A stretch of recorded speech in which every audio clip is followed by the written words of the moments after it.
Buenas noches. Empiezo por Juan. ¿Cómo estás, Dani? Acá. Hola, Juan, buenas noches. Viva la patria, primero. Viva la patria, claro que sí. Por la independencia económica que se había logrado Sí. en 1947, el general Perón Sí. había logrado la independencia económica. Los economistas que estamos de este lado peleamos, luchamos por una nueva independencia económica.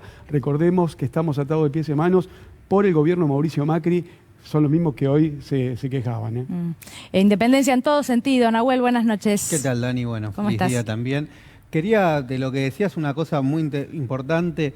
Como sabemos, en el último tiempo Mauricio Macri hizo mucho hincapié en el concepto de autocracia, ¿no? Y hablaba de esta idea que había... Hoy lo volvió a decir, volvió a hablar de ¿no? populismo también, las que nunca faltan. En un ratito lo Y él repasamos. decía que el populismo y la autocracia eran como las nuevas formas de golpe de Estado en el siglo XXI, ¿no? Qué paradoja que lo de Bolivia, que es muy nítido, muestra que todos los golpes de Estado en el siglo XXI fueron a los gobiernos populares, ¿sí? Estamos hablando del caso de Honduras de Zelaya, estamos hablando del caso de Dilma en Brasil, Sí. estamos hablando del caso de Evo, estamos hablando también del intento en el 2002 a Chávez. Tanto en el siglo XX como en el siglo XXI, con distintas modalidades, siempre los golpes de Estado fueron hacia los gobiernos que se plantaban ante el establishment. No los realizan los tan peligrosos gobiernos populistas, ¿no? O populares en todo caso. Fer Borroni, buenas noches. Buenas noches, Dani. Bueno, sabíamos que Mauricio Macri era un estafador.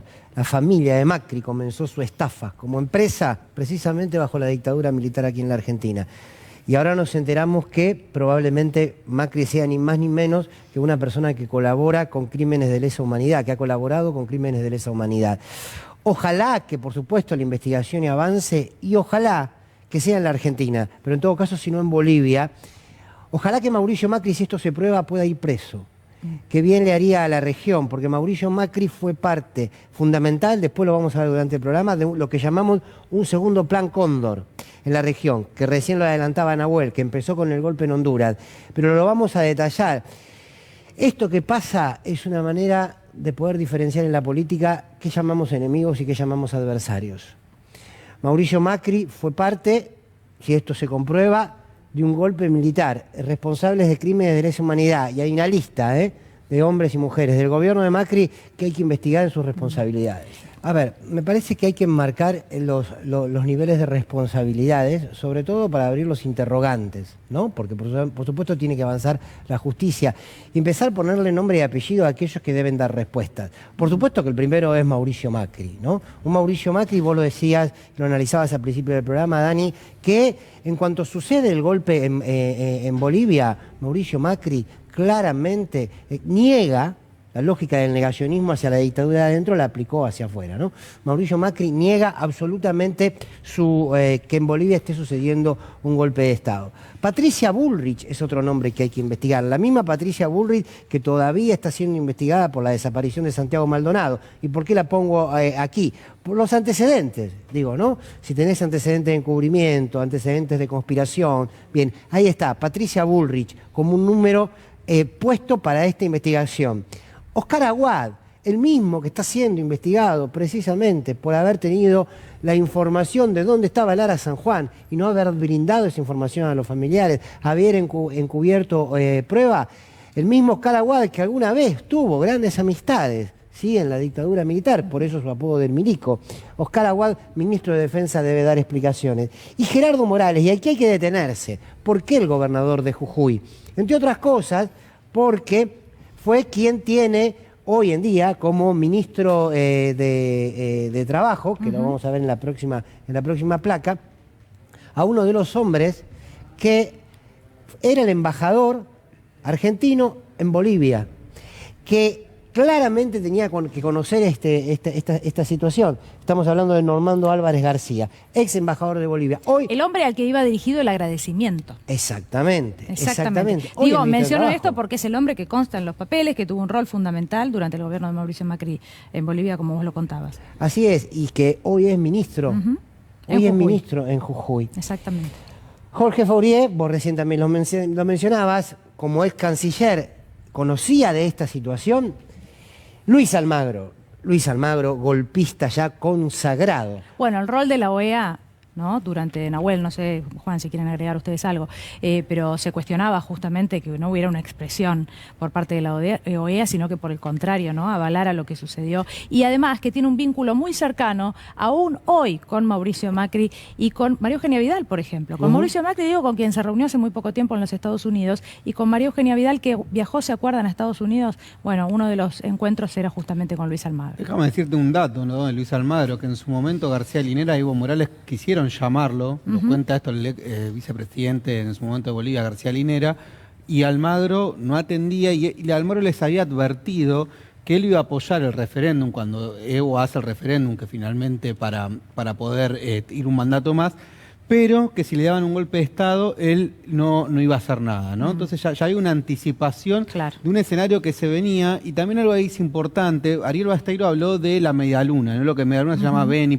Tarija, Pando, que en su momento no reconocieron la victoria de Evo Morales, estoy hablando del 2008, y llamaron al levantamiento. También ahí pasó algo muy significativo, que fue la masacre de Pando.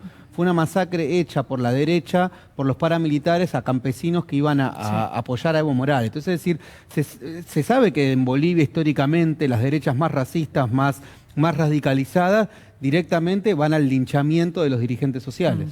Luis Almagro dijo, en cuanto sucedió el golpe de Estado en Bolivia, dijo textualmente: dieron un golpe de Estado quienes se robaron la elección declarando la victoria en primera vuelta, claramente responsabilizando a Evo Morales. Rogelio Frigerio también tiene que dar respuesta a algunas preguntas. Ministro del Interior, Migraciones, ¿estaba en conocimiento de esto o en la Argentina de Macri podía salir armamento y nadie lo sabía? Y déjame un último elemento más, Daniela, que tiene que ver con cómo contextualizamos, porque todos los hechos políticos y sociales hay que contextualizarlos. Y cuando decíamos hace un rato, y vos lo remarcabas, que estábamos frente a un segundo plan Cóndor, quiero que los que quieran tomen nota de esto.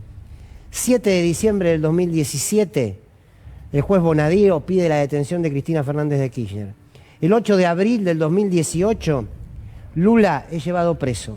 El 7 de junio del 2018, el Fondo Monetario Internacional le da la plata a Mauricio Macri. El 3 de julio del mismo año ordenan el arresto a Rafael Correa. El 4 de agosto del mismo año atentan contra la vida de Nicolás Maduro. El 25 de enero del 2019, Guaidó se autoproclama presidente de Venezuela, y el 10 de noviembre del 2019 dan el golpe en Bolivia. Quien no quiera ver lo que fue la segunda parte del Plan Cóndor, porque la primera empieza con el golpe en Honduras, el que no lo quiere ver.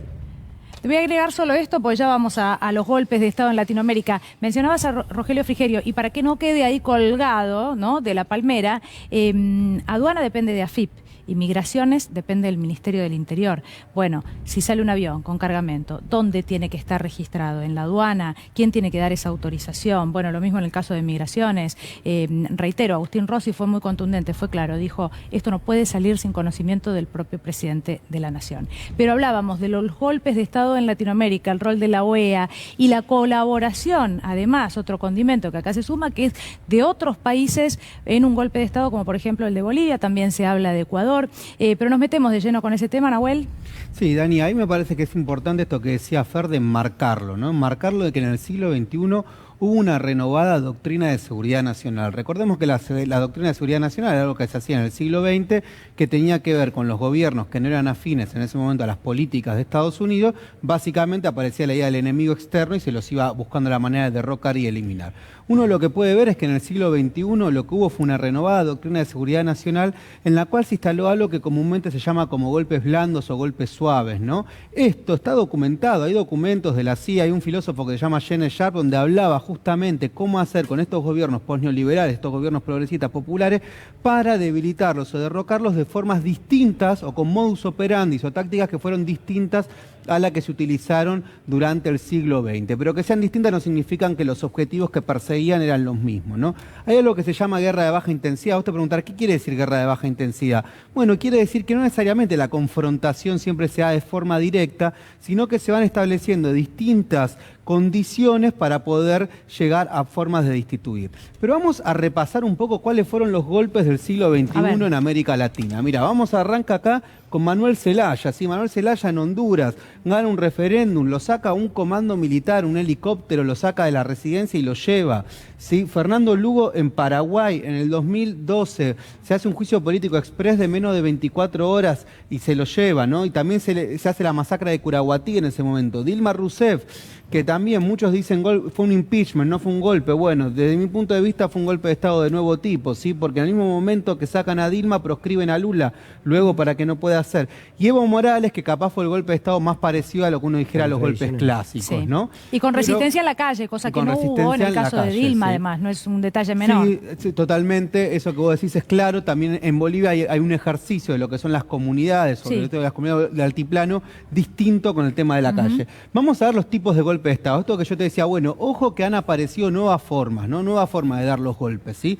Vamos a ver, golpe institucional, ¿sí? Este puede estar combinado con la participación de militares. Este, por ejemplo, se suele decir cuando pasó en el caso de Lugo, ¿no? Se utiliza un golpe desde el Parlamento, pero sin embargo que cuenta con el apoyo de las fuerzas militares.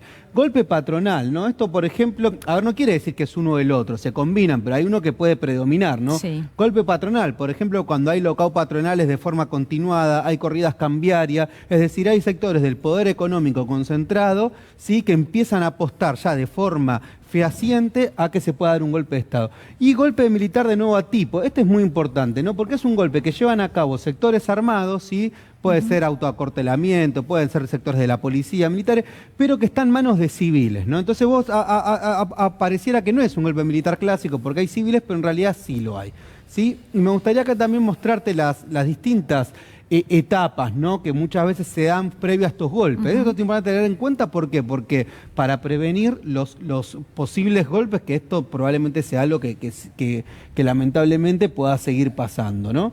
Una es lo que se llama, estas etapas, Dani, para que sepas, no es que las inventé yo, ¿no? Sí. Estas etapas están en documentos de la CIA, ¿sí? O sea, y no lo digo en un sentido paranoico, no, en documentos públicos, archivos que se fueron desclasificando, en los cuales hablaban de cómo eran las etapas para llevar adelante este tipo de golpes. Sí, hay un modus operandi, hay una guía de pasos, ¿no? Sin lugar a dudas.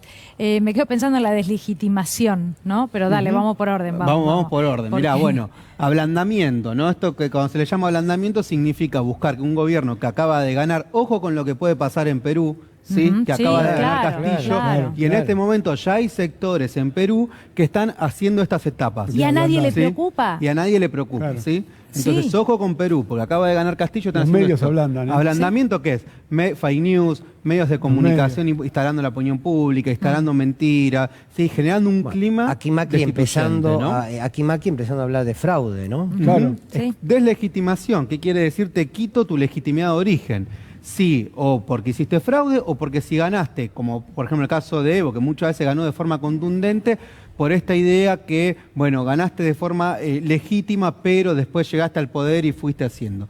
Calentamiento en la calle, esto quiere decir grupos armados o grupos civiles que empiezan a generar caos en la calle. Combinación de diversas formas de lucha, ¿no? Esto puede ser desde formas más radicalizadas hasta formas más blandas. Y esto es muy importante, ¿no? La fractura institucional. Si se busca como último punto entrar en un esquema de caos, de crisis, de confusión, y con la excusa de esa fractura institucional, luego justificar lo que va a ser el golpe de Estado. Nahuel, lo tenemos a Atilio Borón ya en contacto y seguramente querés después preguntarle algo. Atilio, buenas noches. Aquí Daniela en C5N los saluda. Gracias por atendernos. ¿Qué tal, Daniela? Buenas noches. Bueno, le pido un primer análisis, ¿no? de esto que está pasando, que la verdad yo entiendo no tiene antecedentes, ni siquiera la venta de armas a Ecuador, porque tenía un contexto distinto, que tenía que ver con una guerra, ¿no? No un golpe de Estado, una situación incluso diferente. ¿Qué piensa desde anoche que conoció esta noticia? Bueno, la verdad que quedé asombrado, ¿verdad? Porque es una conducta que es muy violatoria de las leyes internacionales e incluso las propias leyes de la Argentina, porque acá hay un problema de quién mandó esas armas, dónde están los registros, se vendieron, se donaron, cuáles fueron las autoridades que pusieron la firma en todo esto. O sea, hay una serie de situaciones realmente muy anómalas, y aparte que significa que un gobierno se involucra directamente en los problemas internos de otro, mandando nada menos que elementos militares que incluso, como dice el canciller, armas letales o que pudieran provocar muertes. De hecho, en todo ese episodio del golpe en Bolivia hubo, digamos, por lo menos 40 víctimas fatales, ¿verdad? Hay 2 grandes matanzas en Sencata y Sacaba, y bueno, y esto abre un interrogante muy, muy serio. Tensas las relaciones diplomáticas. Por suerte, el gobierno argentino reaccionó rápidamente y el gobierno boliviano comprendió de que esto no es responsabilidad de nuestro país, pero bueno, hay cosas que se llaman la responsabilidad de Estado. Bueno, hubo reiterados pedidos de disculpas, ¿no?, del presidente Alberto Fernández, digo, para los que recién se suman, no lo saben, en la noche de ayer, en el día de hoy. Pero ¿y el rol de la OEA y la cercanía con el gobierno de Mauricio Macri? Bueno, pues la OEA ya sabemos que realmente cumple un rol nefasto, Daniela, en América Latina, desgraciadamente, ¿verdad? Uno hubiera querido que hubiera un papel diferente, pero la OEA lo que hizo fue motorizar ese golpe, fue la gran legitimadora como organización, y sobre todo Luis Almagro hablando de que había habido un fraude, cuando después 2 grandes universidades de Estados Unidos dijeron y probaron, no solamente lo dijeron, de que las elecciones habían sido absolutamente limpias. Pero bueno, la OEA no podemos esperar absolutamente nada de la OEA. Yo lo que recomendaría es tratar de que el gobierno argentino y otros de la región nos fuésemos de la OEA, porque la verdad es que no es ninguna función útil para la causa de los pueblos, la democracia, la que está cumpliendo la OEA. Ahora se calmaron un poco en el Perú, porque quedaron muy escaldados, ¿verdad?, Luis Almagro y sus amigos, con las denuncias que hubo en contra de ellos por su participación en el golpe de Bolivia. Y por eso los notas muy calladitos en relación a lo de Castillo. Pero allá en Perú, sí, ¿verdad?, ya también hay gente que dice que bueno, que Castillo no puede asumir, empiezan con el cuento de Peruzuela y toda la historia que conocemos acá, porque todo lo mismo, todo esto está armado. Acá creo que Nahuel hablaba de los manuales de la CIA y absolutamente es así. Y esto me parece una operación sospechosa, porque Argentina le da armas, el Ecuador de Lenín Moreno le da armas, y no sabemos qué vino a traer la señora Ivanka Trump cuando llegó a Jujuy, ustedes recordarán, sí, con un avión muy muy grande que dijo que traía elementos para no sé qué cosa, para desarrollo social, que ese avión que llega a Jujuy, sí, el 5 de septiembre del 2019. Ahora, o sea, Atilio, golpe. Atilio, Fernando Borroni, ¿cómo te va? Bueno, Fernando? Ahí recién lo mencionaba, yo te iba a preguntar justamente esto. Que Lenín Moreno haya dado 5.500 granadas, 2.949 proyectiles en el mismo mes de noviembre. La visita de la hija de Trump a Jujuy, a Gerardo Morales. Digo, ¿no habla de que hay alguien atrás que estuvo pensando esto? Digo, me pregunto el rol de la Embajada de los Estados Unidos. Aquí en la Argentina, en Ecuador, ya sabemos cómo fue en Bolivia. Pero digo, hay todavía, con tu experiencia y tu análisis, es muy difícil sacarlos de este escenario, ¿no? Aunque sea como punta para empezar a investigar. Mira, es imposible, Fernando, sacarlos del escenario, además porque basta leer los propios documentos oficiales del gobierno de Estados Unidos acerca de cómo ellos ven la situación de América Latina y cómo ven su responsabilidad para garantizar que América Latina no sea parte del camino correcto. ¿Cuál es el camino correcto? La subordinación total a los intereses de Estados Unidos, pelearnos con los enemigos de los Estados Unidos. Por eso todo el tironeo con la cuestión de China y de Rusia, ¿verdad?, con el gobierno argentino, porque lo que Estados Unidos quiere es que nosotros nos compremos los enemigos que tiene Estados Unidos, lo cual es una locura en política exterior. Y claro que está la embajada metida en todo esto. Además, fíjate la uniformidad del discurso. Trump dijo, no reconozco las elecciones. Bolsonaro ya anunció que las elecciones del año que viene, si no se hacen como él quiere, rompiendo 30 años de historia electoral brasileña, en donde ellos tienen un sistema de voto electrónico muy, muy confiable, dice, quiero votos con papeletas, ¿verdad?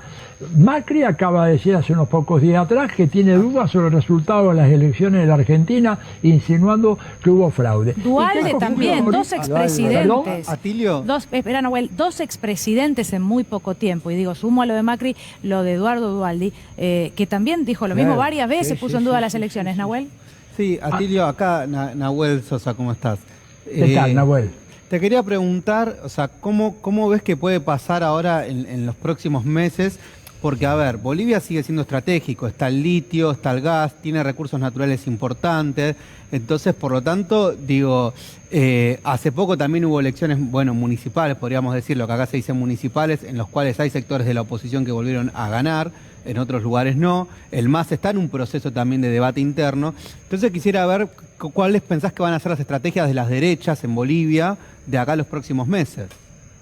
Mira, yo creo que las derechas están francamente en un plano, si no sedicioso, pero casi, porque están anunciando claramente que no van a aceptar, ¿verdad?, resultados electorales que les sean adversos. Acá lo han venido diciendo, ¿verdad?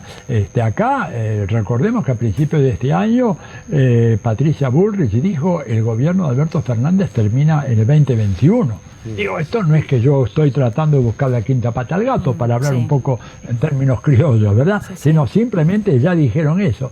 ¿Por qué? Porque hay un proceso de ultraderechización a nivel mundial y América Latina y la Argentina no puede ser ajena a ese proceso. Atilio, no es ajeno, sí. No, simplemente agradecerle porque nos tenemos que ir a la pausa, pero muchas gracias por hablar con nosotros, como siempre. No, gracias a ustedes, buenas tardes, buenas noches. Gracias, buenas noches.